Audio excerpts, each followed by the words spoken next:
नमस्कार, news one India देख रहे हैं आप। मैं हूं आपके साथ कोमल गंगवार। टॉप एजेंडा की शुरुआत करेंगे तो लखनऊ से खबर। कोरोना को लेकर सीएम योगी आदित्यनाथ ने समीक्षा बैठक की। बता दें, इस बैठक में मंडल आयुक्त, एडीजी, आईजी, डीआईजी सभी मौजूद रहे। तो बैठक में सीएम योगी ने जरूरी दिशा निर्देश दिए हैं। इस दौरान उन्होंने कहा है, होम आइसोलेशन में मरीजों को मेडिकल किट उपलब्ध करवाई जाए, कोविड प्रबंधन की मंडल स्तर पर बेहतर मॉनिटरिंग हो, होम आइसोलेशन में सभी मरीजों को ऑक्सीजन की आपूर्ति कराई जाए, किसी भी जिले में बेड का अभाव ना हो, सरकारी अस्पताल में बेड खाली नहीं है तो निजी अस्पताल में सुविधा दिलाई जाए, मंडल आयुक्त व्यवस्था की मॉनिटरिंग करते हुए प्रभावी ढंग से लागू कराएं, जनता को सही और समुचित जानकारी दी जाए, अधिकारी अपना फोन स्वयं रिसीव करें, कॉन्टैक्ट ट्रेसिंग प्रभावी ढंग से हो, 100 बेड वाले अस्पतालों में ऑक्सीजन प्लांट स्थापित हो। तो ये तमाम दिशा निर्देश उन्होंने इस बैठक के दौरान दिए हैं। लगातार बढ़ते कोरोना के बीच सीएम योगी आदित्यनाथ अपनी तरफ से हर संभव प्रयास कर रहे हैं कि कोरोना पर कैसे नियंत्रण पाया जाए। बहरहाल आइसोलेशन में होने के बावजूद भी सीएम योगी आदित्यनाथ वर्चुअल तौर पर तमाम बैठकें कर रहे हैं और ये समीक्षा बैठक जो कि उस दौरान तमाम गणमान्य मौजूद रहे, मंडल आयुक्त, एडीजी, आईजी, डीआईजी समेत ये तमाम गणमान्य मौजूद रहे और उन्होंने साफ निर्देश दिए कि किसी भी तरीके की कोई कमी नजर ना आए।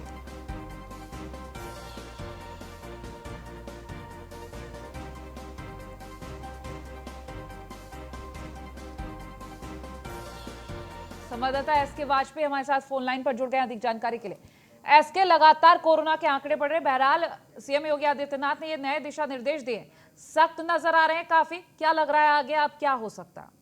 बिल्कुल, सीएम योगी आदित्यनाथ ने कल प्रदेश के विभिन्न आला अधिकारियों से बात की थी, जिसमें एडीजी, आईजी, डीआईजी, कप्तान, डीएम, साथ ही साथ में जो सीएमओज हैं उनसे भी सीएम योगी आदित्यनाथ ने बात की थी और कहीं ना कहीं पूरे प्रदेश भर के जो इस समय चीजें चल रही हैं कहीं ना कहीं उसको लेकर निर्देश दिए थे, जिसमें जो होम आइसोलेशन में लोग रह रहे हैं उनकी पूरी तरीके से मॉनिटरिंग की जाए और उनको जो भी जरूरी दवाएं हैं, साथ ही साथ जो मेडिकल ट्रीटमेंट है वो उनको उपलब्ध कराया जाए, जिसके निर्देश मुख्यमंत्री योगी आदित्यनाथ ने दिए थे। साथ ही साथ में कहीं भी बेड की कोई कमी ना हो और जहां पर भी ऐसी चीजें हैं वहां लगातार बेड बढ़ाए जाएं, उनके साथ में अच्छा व्यवहार अफसरों की तरफ से किया जाए, जिसके निर्देश भी मुख्यमंत्री योगी आदित्यनाथ ने दिए थे। सबसे बड़ी बात यह थी कि अगर कहीं भी कोई सरकारी अस्पताल में बेड नहीं खाली होता है और कोई व्यक्ति प्राइवेट हॉस्पिटल में जाता है तो ऐसी स्थिति में प्राइवेट हॉस्पिटल का भी खर्च उत्तर प्रदेश सरकार की तरफ से उसको दिया जाएगा, जिसके निर्देश मुख्यमंत्री ने दिए हैं, जिसकी मंडलायुक्त खुद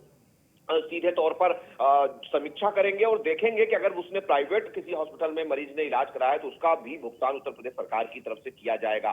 साथ ही साथ बेड की संख्या बढ़ाने, उसके अलावा जो टेस्टिंग है उसको तेजी के साथ करने, ताकि जल्द से जल्द जो कोरोना मरीज हैं उनको डिटेक्ट किया जाए और उनका इलाज शुरू किया जाए। साथ ही साथ में उसके अलावा जो ऑक्सीजन की लगातार शिकायतें थी उस पर भी जो जिला स्तर पर कमेटी है वो ये नजर रखे और जिस अस्पताल को भी जरूरत है, जिस मरीज को जरूरत है उस लगातार जब ये दिशा निर्देश दिए जा रहे हैं, इस बीच अगर हम बात करें ऑक्सीजन और रेमडेसिविर को लेकर, अभी भी कई जगह से ऐसी तस्वीरें सामने आ रही हैं जहां कालाबाजारी नहीं रुक रही। बिल्कुल निश्चित है, क्योंकि उत्तर प्रदेश सरकार की तरफ से जितने भी सरकारी हॉस्पिटल्स हैं वहां पर रेमडेसिविर इंजेक्शन को उपलब्ध कराया गया है, ऑक्सीजन लगातार सप्लाई की जा रही है और कोशिश की जा रही है कि जहां भी ऑक्सीजन की कमी है वहां उसको पूरा किया जाए। तो ऐसी स्थिति में बावजूद इसके जो संख्या है कोरोना मरीजों की वो कहीं ना कहीं एक बड़ी संख्या है, जिस वजह से ज्यादा परेशानियां आ रही हैं और निश्चित है कि बहुत सारे ऐसे हॉस्पिटल्स भी हैं, खासतौर पर प्राइवेट हॉस्पिटल, जहां पर ऑक्सीजन की कमी जरूर है। तो ऐसी स्थिति में मुख्यमंत्री के निर्देश जरूर हैं कि अगर कोई भी प्राइवेट हॉस्पिटल अपना खुद का प्लांट भी लगाना चाहता है तो वो लगा सकता है, उसके लिए सरकार उसको पूरा प्रोत्साहन देगी। बहुत शुक्रिया तमाम अपडेट्स के लिए। और रायबरेली से खबर, 2 मई तक के लिए बंद किए गए हैं कोर्ट। बता दें, कोरोना के बढ़ते आंकड़ों को देखते हुए कोर्ट बंद कर दिया गया है। बता दें, कोर्ट में कई लोगों की रिपोर्ट कोरोना पॉजिटिव आई थी। ऐसे में आपको बता दें, रिपोर्ट पॉजिटिव आने के चलते जिला ने ये निर्णय लिया है।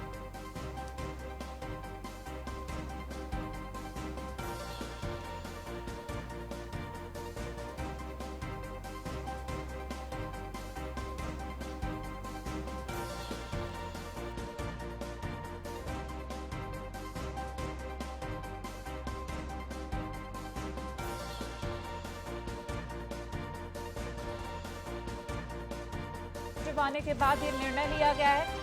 फिलहाल कोर्ट बंद कर दिए गए हैं। कई कर्मियों की रिपोर्ट पॉजिटिव आई थी, जिसके बाद ये नतीजा आया है कि अब कोर्ट बंद कर दिया गया है।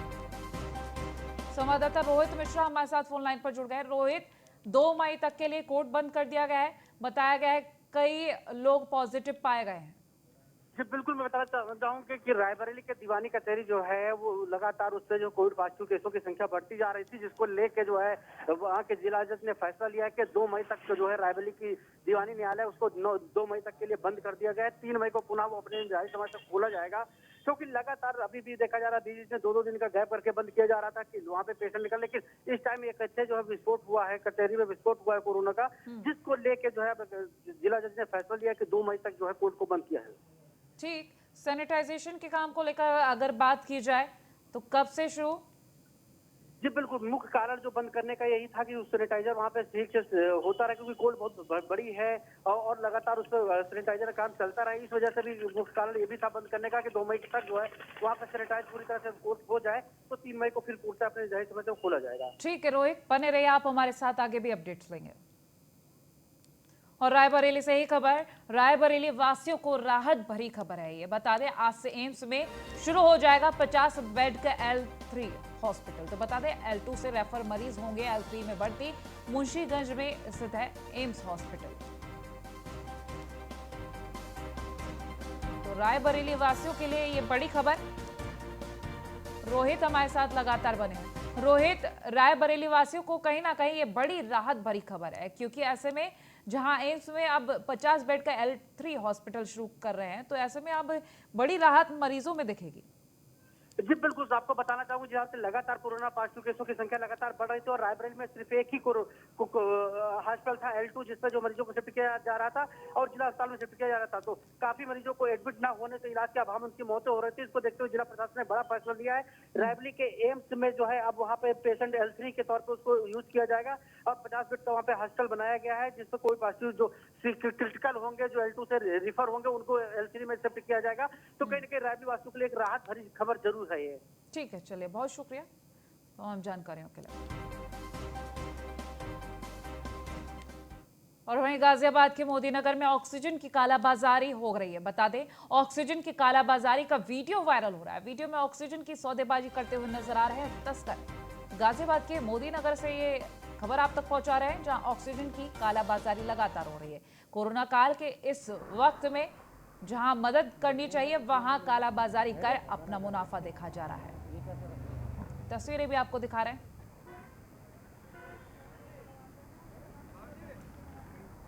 मैं तुम्हें समझा रहा हूँ, वो इधर मौके पे तो लग रहा है जो आप कह रहे हो, जो ऊपर मुंह सही रेट का तो मतलब ही ना दे, सही रेट का तो मतलब ही ना मिल रहे हैं भाई, जब सिलेंडर मिल जाए अरे मना कर रहे हैं, ये कैसे रखें।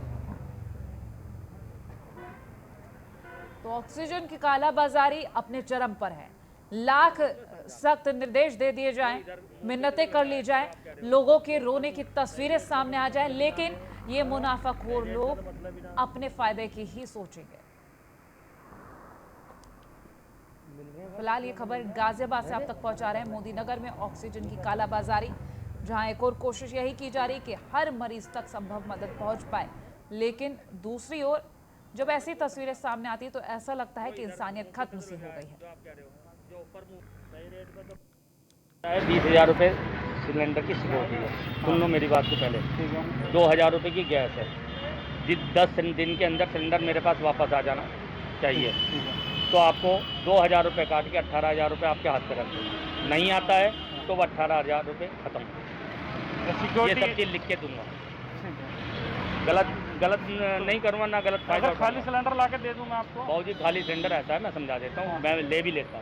समस्या क्या है, जिसका भी लाओगे तो मेरे नाम की रिपोर्ट लिखवा देगा, साहब इन्होंने मेरा सिलेंडर चुका दिया। ना ऐसे क्यों होगा? ऐसे ही होता है, ऐसे ही होता है। अपने मर्ज को आप ही तो समझोगे कि कहाँ पे दर्द है, कहाँ पे कैसे है। मैं तो कहूँगा यार ठीक है, दोनों टैंक बढ़िया चल रही है। तो ये 15 लीटर का कितने लीटर का होगा? ये होगा 46 लीटर का, ये बड़े वाला। बड़े वाला? हाँ। 40। हाँ, 20,000 रुपये 18 दिन बाद? 18 नहीं 18 नहीं, 22,000 रुपये देने हैं आपको। 22,000 रुपये देने। 2,000 रुपये गैस के, 2,000 रुपये की वो मतलब 20,000 रुपये सिक्योरिटी के। तो आप 18 फिर तो 4000 हो गए ना फिर तो 4000 रुपये हो गए। मैं आपको जो है वापसी पे 18,000 रुपये दूंगा। 22,000 लेकर 18 दोगे। जी जी। हेलो, 10 दिन बाद 10 दिन बाद। अभिषेक संवाददाता हमारे साथ फोन लाइन पर जुड़ गए। अभिषेक, साफ नजर आ रहा है वीडियो के जरिए कि 22,000 एक सिलेंडर के मांगे जा रहे हैं, उसमें ऑक्सीजन के अलग, सिक्योरिटी अलग। आखिर इस तरीके से जब पैसा मांगा जाता है तो पैसे मांगने पर मरीज कब बचेगा? अभिषेक जी, आप साफ तौर पर हमारे वीडियो में देख सकते हैं, मोदी नगर का मामला संज्ञान में आया है। एक वीडियो वायरल सोशल मीडिया पे लगातार हो रहा है और ऐसी कालाबाजारी लगातार सभी जगह देखने को मिल रही है। जैसा कि आपदा के समय में लोग एक दूसरे के सहयोग करना चाहिए, वहीं कालाबाजारी का व्यापार भी चरम सीमा पर फल फूल रहा है। ठीक है, चलिए अभिषेक, बहुत शुक्रिया तमाम अपडेट्स के लिए। और वहीं बुलंदशहर में कोरोना के कहर के बीच शहर में संपूर्ण लॉकडाउन की अफवाह भी तेजी से फैल रही है, जिससे लोगों में डर का माहौल पैदा हो गया है। बता दें, जिलाधिकारी रविंद्र कुमार ने लॉकडाउन की अफवाह का खंडन किया है और एक वीडियो जारी किया है। पता चला है कि कुछ सूत्रों द्वारा बुलंदशहर में अगले एक सप्ताह कोरोना कर्फ्यू, लॉकडाउन होने की गलत खबर फैलाई जा रही है। मैं जिलाधिकारी बुलंदशहर बोल रहा हूं। मेरे स्तर से ऐसा कोई आदेश नहीं जारी किया गया है, इसलिए आपसे अपील किया जाता है कि ऐसे अफवाह पर ध्यान न दें और सरकार द्वारा जारी किए गए निर्देशानुसार रात्रि कर्फ्यू और सप्ताह के अंत में कोरोना कर्फ्यू का पालन करें। घर से बाहर कम निकलें, परंतु जब भी निकलें तो मास्क लगाएं, सोशल डिस्टेंसिंग का पालन करें एवं सरकार द्वारा दिए गए कोरोना प्रोटोकॉल का पालन करें। ऐसा करके आप खुद को भी बचा सकते हैं, अपने परिवार और आसपास को भी बचा सकते हैं और समाज में कोरोना संक्रमण को रोकने में हमारी मदद कर सकते हैं। और वहीं गौतम बुद्ध नगर में कोविड-19 को लेकर नोडल अधिकारी ने बैठक की है। पुलिस कमिश्नर प्राधिकरण की सीईओ और डीएम के साथ ये बैठक थी। वीडियो कॉन्फ्रेंसिंग के जरिए बैठक हुई है। कोरोना की समीक्षा बैठक हुई है और बता दें, कोविड-19 अस्पतालों में ऑक्सीजन की व्यवस्था पर इस बैठक में खास चर्चा हुई है। ऑक्सीजन की कालाबाजारी पर कड़ी कार्रवाई की बात भी कही गई है।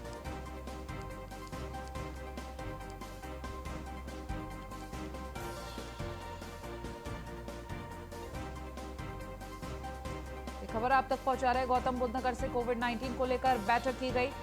पुलिस कमिश्नर प्राधिकरण की सीईओ और डीएम मौजूद रहे। वीडियो कॉन्फ्रेंसिंग के जरिए बैठक हुई थी। इस दौरान ऑक्सीजन की कालाबाजारी पर भी चर्चा हुई है।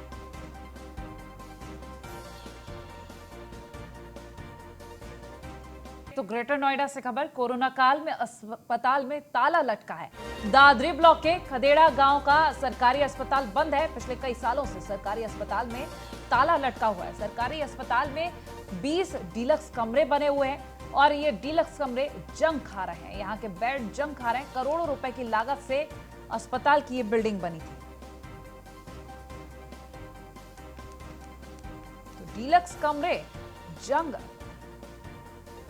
लग चुकी हैं इन कमरों के बेड्स में।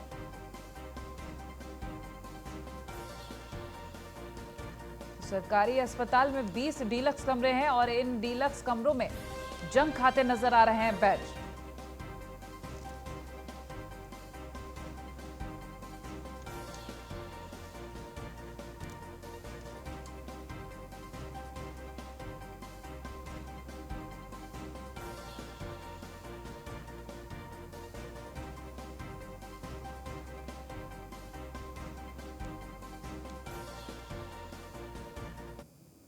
और बहराइच के महसी में आग लगने का मामला सामने आया। सीएम योगी ने मामले पर संज्ञान लिया है।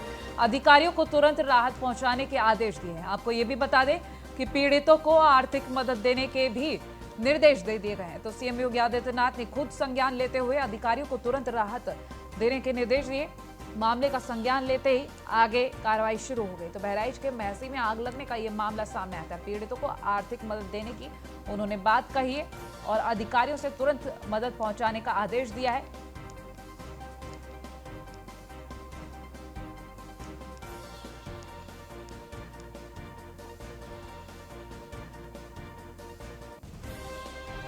संवाददाता एसके वाजपेयी हमारे साथ फोन लाइन पर जुड़ गए हैं अधिक जानकारी के लिए। एसके, सीएम योगी आदित्यनाथ ने इस मामले का संज्ञान लेकर आर्थिक मदद की बात कही है और हर संभव मदद के आदेश भी दिए हैं। फिलहाल क्या कुछ किया जा रहा?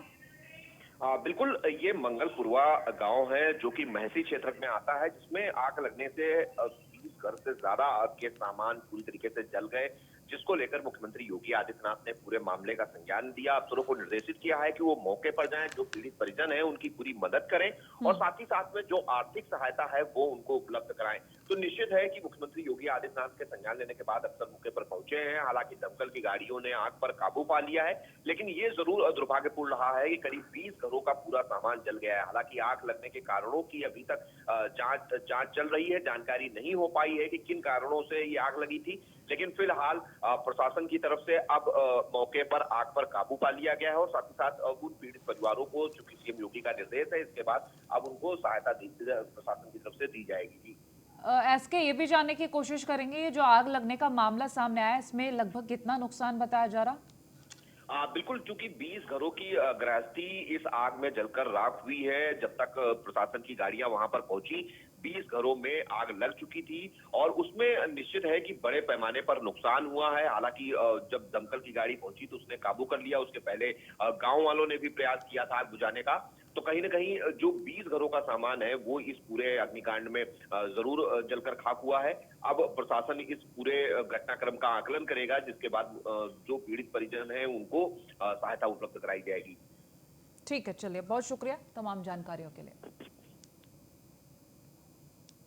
और अयोध्या से खबर, रात्रि गश्त के दौरान सिपाही पर हमला कर दिया गया। वाहन चेकिंग करते समय बदमाशों ने गोली मार दी और वारदात के बाद हमलावर बदमाश वहां से फरार हो गए। तो घायल सिपाही जितेंद्र सिंह लखनऊ रेफर किए गए हैं। बदमाशों के पकड़ने के लिए कई टीमें गठित की गई हैं। तो बीकापुर कोतवाली इलाके के मोतीगंज का ये मामला बताया जा रहा है। बहरहाल घायल सिपाही को लखनऊ रेफर किया गया है।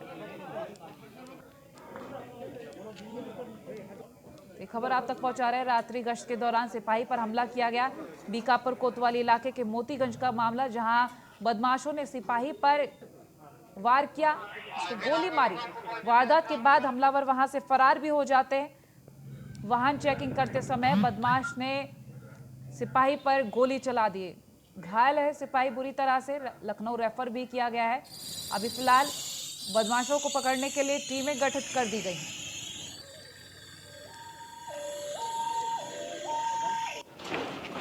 राघवेंद्र शुक्ला हमारे साथ फोन लाइन पर जुड़ गए अधिक जानकारी के लिए। राघवेंद्र, ये मामला सामने आया, रात्रि गश्त के दौरान सिपाही पर हमला कर दिया गया।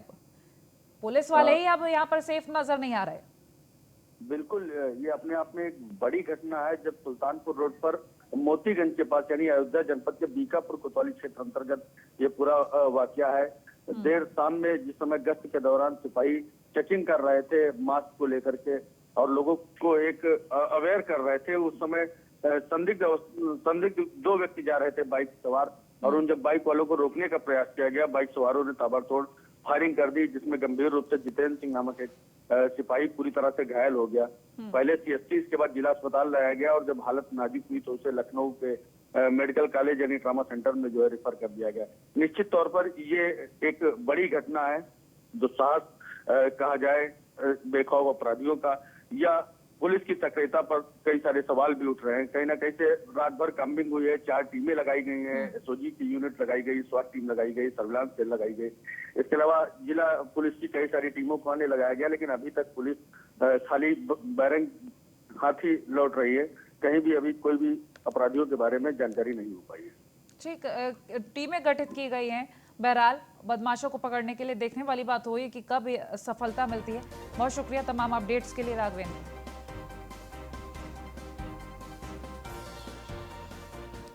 खबर बिजनौर से, जिला अस्पताल के कोरोना वार्ड में आग लग गई। बता दें, बिजली सप्लाई बॉक्स में आग लगने से अफरा तफरी का माहौल देखा गया। पुलिस ने मौके पर पहुंचकर आग पर काबू पाया है। बिजनौर से ये खबर आप तक पहुंचा रहे हैं। फिलहाल पुलिस ने मौके पर पहुंचकर आग पर काबू पाया है। अचानक लगी आग से सनसनी का माहौल देखा गया। जिला अस्पताल के कोरोना वार्ड में ये आग लगी थी।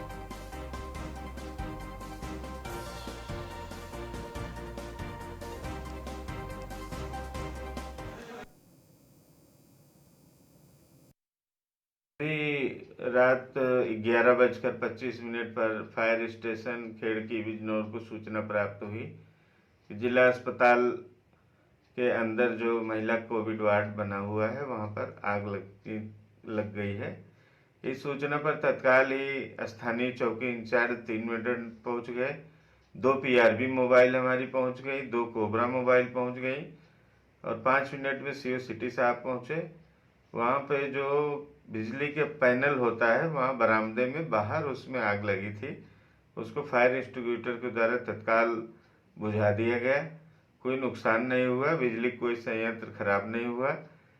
बाकी मिस्त्री बुला के और उसको चेक कराया जा रहा है बिजली मिस्त्री के द्वारा। CO सिटी घटनास्थल पर मौजूद हैं, उनके पर्यवेक्षण में इसकी चेकिंग करा के अग्रिम। और हरदोई से खबर, ऑक्सीजन की कालाबाजारी पर पुलिस की कार्रवाई सामने आ रही है। सांडी पुलिस ने 2 ऑक्सीजन तस्करों को गिरफ्तार किया है। आरोपियों के पास से 35 ऑक्सीजन के सिलेंडर बरामद किए गए। बता दें, मुख्य आरोपी मौके से भाग निकलने में सफल रहा है। ऑक्सीजन की कालाबाजारी पर रोक लगाने की कोशिश जरूर की जा रही है। और वहीं मेरठ से खबर, IG प्रवीण कुमार लगातार बूथ का निरीक्षण कर रहे हैं। लोगों से कोरोना गाइडलाइन के पालन करने की बात भी उन्होंने कही इस दौरान, और गाइडलाइन का पालन न करने वालों के खिलाफ कार्रवाई की भी उन्होंने बात कही है। तो चुनावी मैदान में 7 प्रत्याशी और 4 बूथ बनाए गए हैं।